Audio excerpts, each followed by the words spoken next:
loolu dina mën a tax su fekkee ne comme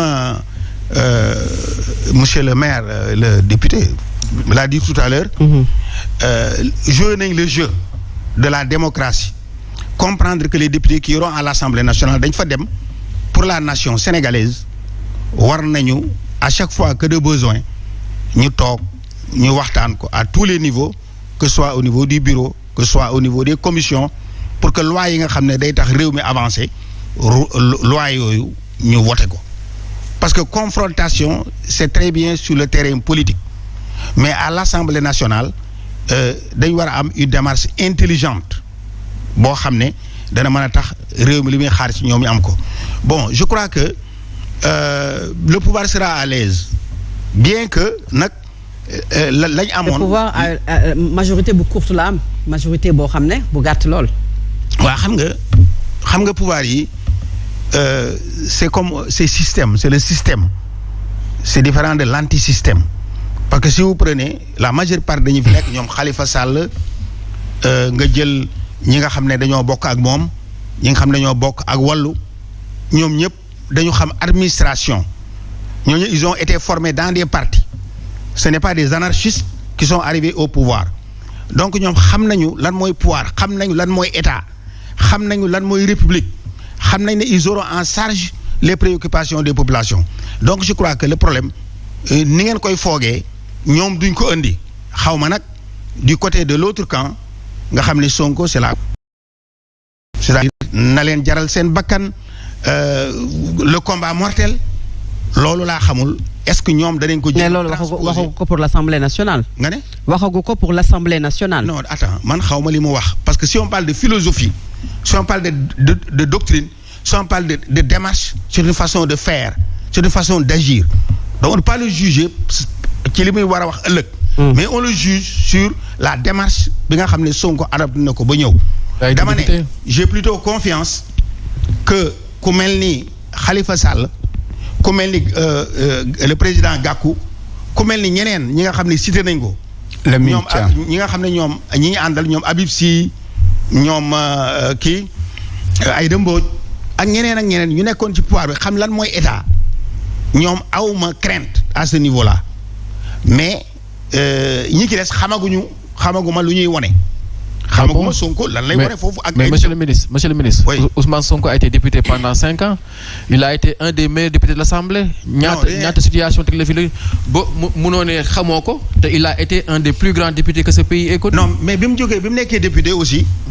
ba muy demee ci confrontation dafa génne beneen tànk bukki boo xam ne man je ne m'y attendais pas parce que peut-être qu'il était seul il a eu une démarche sobre mais bi mu ñëwee ba fuul yi di ko topp ba muy jóg wala ba nga xam ne boog il a été acculé parce que bi mu amee problème boobu nga xam ne mooy problème yàkkataan bi nga xam ne jiñ nañ ko pour se défaire de l'étau de la justice il a été obligé d'appeler les jeunes à engager un combat mortel donc personne ne sait quelle démarche il aura mais j'ai plutôt confiance au système qu'à l'antisystème donc je crois que le pouvoir sera à l'aise parce que il y a une formation antérieure. Abdoulaye Wade, le président Abdoulaye Wade a été un opposant plus féroce que Sonko. Mais il a toujours parce que fii 88 bi fi attentat yi di am ak li fi xew yi événement policier 92 c'est des événements qu'on n'a jamais vu Ousmane Sonko. Abdoulaye Wade a été un opposant beaucoup plus féroce.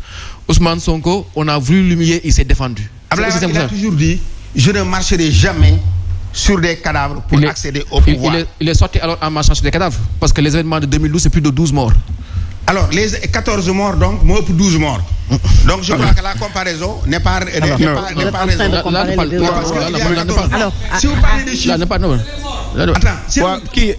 Farba. Si vous parlez de chiffres... Farba, bu muy cité ñi nga xam ne am nañu une expérience gouvernementale ou administrative dafa bàyyi koo xam ne il a été 2 fois questeur de l'Assemblée nationale mooy Mamadou Lamine Thiam ça m'a étonné bu muy joxe ay expérience ak yooyu cité wu Mamadou Lamine Thiam questeur non attends Mamadou Lamine Thiam mosta yore pouvoir exécutif c'est-à-dire il n'a jamais été au devant de l'activité politique je le connais très bien maanaam moom ñoo nekkoon dans le parti c'est quelqu'un qui est sobre c'est quelqu'un qui est à l'Assemblée nationale qui est à côté de la questure toog jàpp njaamuram di def li muy def mais c'est pas un homme d'action sur le terrain moi je parle de ceux qui ont une influence sur la marche. mais est-ce que nag pour cela on doit comparer le président de la République Abdoulaye Wade ak directeur de campagne et n'a pas d'influence sur la marche du parti. Abdoulaye Wade, il a été décrit comme un démocrate, comme quelqu'un qui a combattu pendant au moins plus de 2 décennies, qui a soufflé toujours le chaud et le froid, quelqu'un qui est averti, qui a la capacité de s'arrêter avant que la corde ne se brise, et que Sonko bi passé, mais si nous arrêtons autant d'affaires, Nalen Djaral Sel Bakan et le combat mortel aurait plongé le Sénégal dans une situation irréversible. Donc les deux sont incomparables. Qui c'est un homme d'une dimension internationale, qui a une démocratie, qui a une vision, qui a su s'imposer à un moment où c'était extrêmement difficile, c'était le parti unique, c'était un moment où véritablement il n'y avait pas une marche, une lumière au niveau du Sénégal et de l'Afrique. Il a ouvert une lumière. Ils sont incomparables. Un non-violent et un violent, qu'est-ce que vous le comparer? Les gens dans le moyen.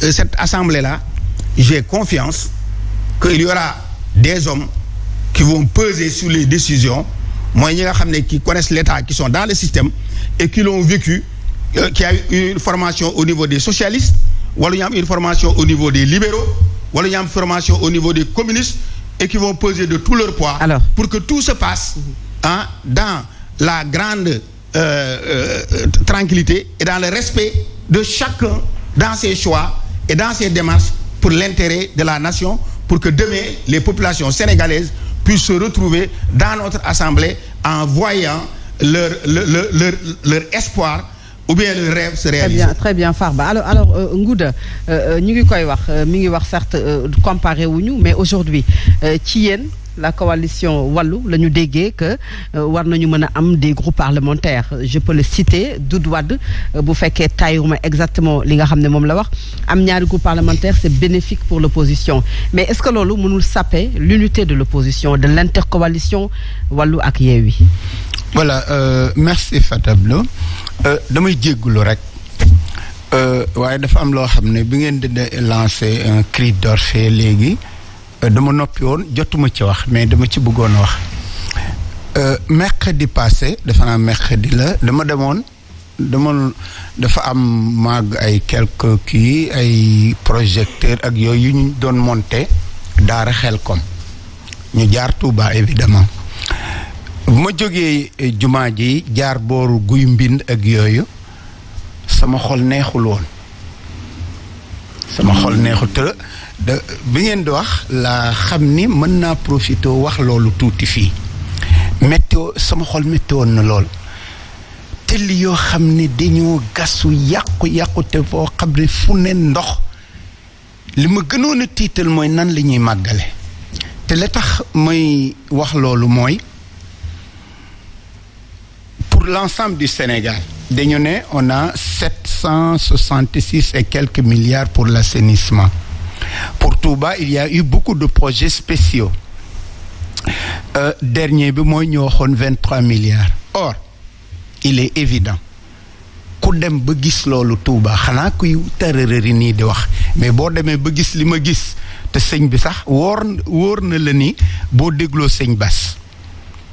Barke démb bu muy wax ci conférence bu mu defoon ci seen ji di nga sentir effectivement lii may wax kilifa la am na noo xam ne noonu la mën a waxe mais boo ko dégloo xam ni affaire bi metti na ko la situation actuelle de Touba.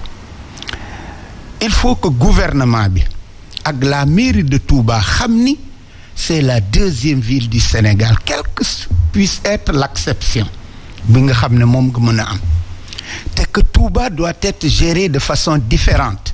Bu ñuy wax ne ab communauté rurale la nekkatu ko te ñoom gouvernement actuel moo ne amatul sax communauté rurale ay commune la mais Touba dafa nekkul sax une commune rurale. Touba est une grande ville à part Dakar. li nekk Touba mënoo ko gis fenn ci Sénégal ni ay centres commerciaux ay banques etc. amul fenn ci Sénégal. Donc dëkk boobu dañ ko war a sédd Daaru Marnaan bii muy wax gis nga booy dem Xelkom dañ fay jaar bassin bi féete la à gauche bu ma fiy jaar li xew àjjuma amagul mais tu pouvais le sentir le soir bu ñuy dellu bu ñu defee sunu installation yi bay ñëw yoon wi ci wetu kër sëñ bi nii sa beneen am na benn kii bu ñu def àggu da ngay gis ndox mi nu muy balle foofu xew kon donc je pense que mënuma woon a bañ a wax loolu avant may ñëw ci kii il faut ñu xoolaat ni ñuy gérer Touba Touba c'est une grande ville il faut ñu xool ko te respecter ko te bàyyi di ci propagande muy ab sëriñ muy gouvernement bi parce que am na ay sëriñ yoo xam ne dañ ci jéem a Touba c'est pas ça Touba dëkku sëriñ Touba la dañ ko war a respecter voilà maintenant ma ñëw ci affaire assemblée nationale Fatou Abdou da nga am loo xam ne da nga ko wax la semaine dernière ou avant même dama woo le maire de Guédiawaye qui fait partie de la coalition ma ne ko temps yi yëpp maa ngi dégg ñuy wax loo xam ne mais dañ leen di piéger dégg naa ay journalistes ay experts peut-être ñu ne bu ñu demee assemblée dañoo war a def benn groupe parlementaire mais ne loolu même c'est le contraire de ce que nous avons fait pour gagner les voix des Sénégalais dañu ne intercoalition on n'a pas dit une coalition Wallu Yewwi intercoalition c'était quoi tout en maintenant les différences permettre à chacun qui n'est pas favorable à une des portions de pouvoir rassembler et ça nous a donné une grande force cette force-là dañ ko war a maintenir au niveau de l'Assemblée nationale waxuma la wàllu de mais même Yewwi Askan Wi. mais fee vous cherchez des voix. da ngeen doon wër baatu askan wi fii nag. fii la gën a baax dinaa la wax l'objectif dama la ne waxuma la wàllu ci boppam wàllu c'est évident que wàllu dafa war a am un groupe parlementaire mais même Yewwi j'aurais aimé que Yewwi am 2 à 3 groupes parlementaires.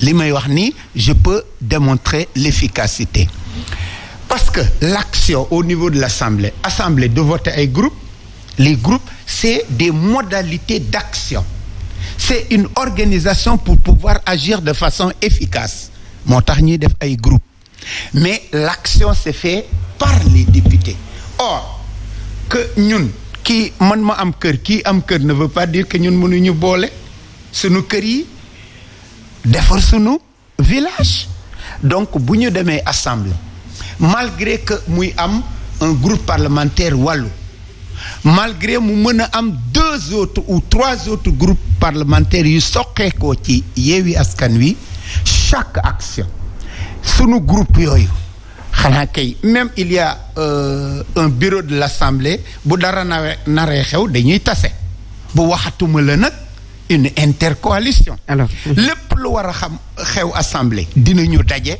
waxtaan wax nan lañ ciy doxale bu ko defee quel que soit même s'il y avait 1000 groupes l'action sera unifiée l'action sera codifiée par les leaders de ces groupes-là. Très bien. Groupe ne veut pas dire ne pas agir ensemble malgré la multiplicité des groupes 2 à 3 ou peut-être un tout petit peu plus 4 peut-être pour l'ensemble de l'opposition, on peut agir ensemble.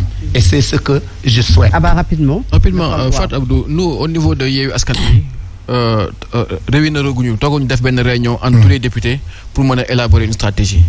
Mais tey ñun bu ñu defee 3-4 groupes Yewwi Askan Wi, bu fekkee parti au pouvoir suivre ñoom dañuy nekk minoritaire au niveau de la conférence des présidents. Donc Yewwi Askan Wi bu defoon 3-4 groupes, Benno Bokk Yaakaar va faire 3-4 groupes.